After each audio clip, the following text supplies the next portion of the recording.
Friends, आज हम लोग संयोजकता निकालने की विधि सीखेंगे कि किसी भी तत्व का संयोजकता कैसे निकाला जाता है। संयोजकता निकालने से पहले हम लोग थोड़ा सा निष्क्रिय गैस को समझ लेंगे कि निष्क्रिय गैस क्या होता है। तो देखिए, निष्क्रिय गैस की संख्या 6 होती है। सबसे पहला है हीलियम He, परमाणु संख्या 2, नियोन Ne, परमाणु संख्या 10, आर्गन Ar, परमाणु संख्या 18, क्रिप्टन Kr, परमाणु संख्या 36, जेनोन Xe, परमाणु संख्या 54, रेडोन Rn, परमाणु संख्या 86। ये जो 6 तत्व है इसको हम लोग निष्क्रिय गैस या अक्रिय गैस के नाम से जानते हैं। निष्क्रिय गैस क्या होता है, सबसे पहले ये समझेंगे। ये निष्क्रिय गैस जितने भी होते हैं वो लगभग सभी गैस किसी भी रासायनिक अभिक्रिया में भाग नहीं लेते। कुछ कुछ लेते हैं, जैसे जेनोन सब का कुछ यौगिक आपको मिल जाएगा, बहुत ही अन्य का नहीं मिलेगा।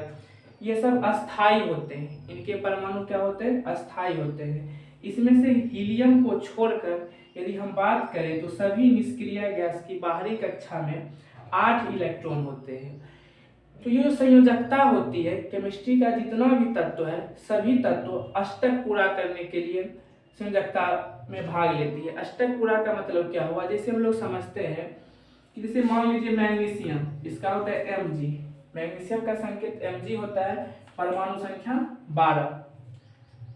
तो इसकी पहली कक्षा में 2 इलेक्ट्रॉन, इलेक्ट्रॉन का वितरण आप लोग जानते होंगे, पहली कक्षा में 2, दूसरी में 8, फिर तीसरी में 2 जाएगा, तो 12 हो गया। यदि किसी तत्व के बाहरी कक्षा में 1, 2, 3 इलेक्ट्रॉन हो तो वो उस इलेक्ट्रॉन का त्याग करके अपनी बाहरी कक्षा में अष्टक को पूरा करती है। तो मैग्नीशियम 2 इलेक्ट्रॉन का त्याग कर देगी और इसकी बाहरी कक्षा में 8 हो जाएगा, ये नियोन की कक्षा में चली जाएगी, जिसकी संयोजकता हो जाएगी 2। इसी तरह हम लोग पोटेशियम का देखते हैं, जिसका संकेत होता है K, परमाणु संख्या 19। तो पोटेशियम की पहली कक्षा में 2 इलेक्ट्रॉन जाएगा, दूसरी में 8। अब देखिए 9 इलेक्ट्रॉन बच गया, तो तीसरी कक्षा में डायरेक्ट 9 इलेक्ट्रॉन नहीं जाएगा, फिर 8 ही जाएगा, और फिर चौथी कक्षा में 1। अब सबसे बाहरी कक्षा जो हो गया, बाहरी कक्षा के इलेक्ट्रॉन को हम लोग संयोजी इलेक्ट्रॉन कहते हैं। और जो संयोजकता होता है, संयोजी इलेक्ट्रॉन को ही त्यागने या ग्रहण करने से संयोजकता होती है। इसका संयोजकता क्या हो जाएगा, 1। ये 1 इलेक्ट्रॉन का त्याग कर देगी, यहाँ कितना बचेगा, 2, 8, 8, ये आर्गन के कक्षा में चली जाएगी, तो इसकी संयोजकता हो जाएगी 1। जो भी इलेक्ट्रॉन का त्याग करता है उसको हम लोग धन आयन कहते हैं, और जो इलेक्ट्रॉन को ग्रहण करता है उसको ऋण आयन कहते हैं। धातु धन आयन होती है और अधातु ऋण आयन होती है। जैसे हम लोग ऑक्सीजन का देखते हैं, ऑक्सीजन का O8, ऑक्सीजन के पहली कक्षा में 2 और दूसरी कक्षा में 6 इलेक्ट्रॉन जाएगी।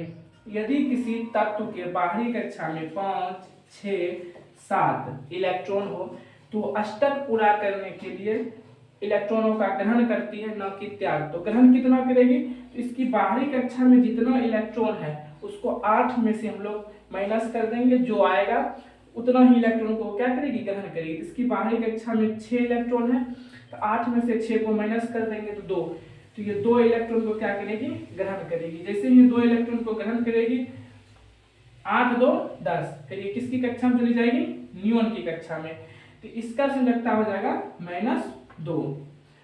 तो ये लोग, ये क्या है, अधातु है। इसी तरह हम लोग संयोजकता को निकालते हैं। किसी भी तत्व का संयोजकता निकालना हो, 1 से 20 तक के तत्वों की संयोजकता, 1 से 20 तक के तत्वों का संयोजकता यदि निकालना हो तो हम लोग इसी तरह से इसका संयोजकता निकाल लेंगे। चलिए थोड़ा सा हम लोग देख लेते हैं। सबसे पहला हो गया हाइड्रोजन। हाइड्रोजन का 1 होता है, इसकी पहली कक्षा में 1, तो हाइड्रोजन का संयोजकता 1 ही होता है। हीलियम का He2, तो पहली कक्षा में 2, तो इसका कक्षा फूल है, तो इसकी संयोजकता 0 हो जाएगी। क्योंकि ये निष्क्रिय गैस है, और निष्क्रिय गैस ये सभी की जो संयोजकता यदि पूछते कि निष्क्रिय गैस की संयोजकता कितनी होती है, तो 0 होती है। और इसमें हीलियम को छोड़कर आपको पता है हीलियम को छोड़कर जितने भी निष्क्रिय गैस है सभी की बाहरी कक्षा में 8 इलेक्ट्रॉन होते हैं। उसके बाद लिथियम Li पहली कक्षा में 2, फिर दूसरी में 1, बाहरी कक्षा में 1 है जिसका त्याग कर देगी तो इसकी संयोजकता 1 हो जाएगी। इसी तरह जितना भी तत्व है जैसे एक तो एल्युमिनियम Al13, अब इसका संयोजकता हम लोग देखते हैं। पहली कक्षा में 2 इलेक्ट्रॉन, दूसरी में 8 और तीसरी में 3, तो इसकी संयोजकता कितनी हो जाएगी 3, काहे कि बाहरी कक्षा में 1, 2, 3 इलेक्ट्रॉन होता है तो हम उसका क्या कर देते हैं, त्याग कर देते हैं। जो त्याग करते हैं वही उसकी क्या हो जाती है, संयोजकता हो जाती है। इसी प्रकार से हम लोग 1 से 20 तक के तत्वों का संयोजकता निकाल लेंगे। धन्यवाद।